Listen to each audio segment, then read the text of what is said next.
For a period of about 5 years following the death of her father, the theme of mortality pervaded Kiki Smith's work. Dominated in her early years, both emotionally and artistically, by her powerful father, his death seems to have released the artist's creativity while shaping the content of her work through his absence. In 1983, she made a poignant sculpture titled Hand in Jar, placing a latex hand covered in algae and floating in murky green water inside a common mason jar. The result is both morbid and curiously poetic.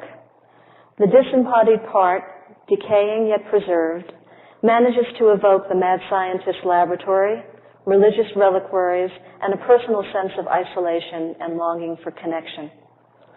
The algae that grows on the soft, severed hand reminds us that life endures, and that the ongoing cycles of nature are, in the artist's words, contingent on death.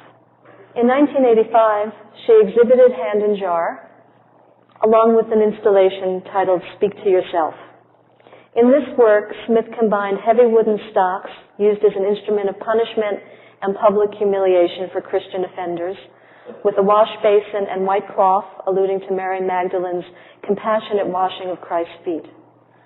Placed on the wall above this tableau, which so succinctly captured the contradictions within Christianity, Smith painted an articulated skull, joined with the Latin phrase, "It falls into ruin by its own weight." In this macabre installation, Smith acknowledged humanity's decay and inevitable demise, and presented the human body as the root of all sin. Smith's intense focus on death and decomposition spurred her creative compulsion to symbolically revitalize dead matter through her art. She refers to this impulse as her Frankenstein fantasy. She is the sculptor as monster maker, taking damaged bodies and making them whole. In this way, Smith has synthesized a perversely modern creation tale with the ancient biblical story, placing herself in the position of creator. The art historical counterpart to her Dr. Frankenstein-like fantasy is best expressed in her relationship to Cubism. Smith is troubled by the Cubist revolutionary shattering of the human figure and believes that one of her primary missions as a sculptor is to repair Cubism's fragmented forms.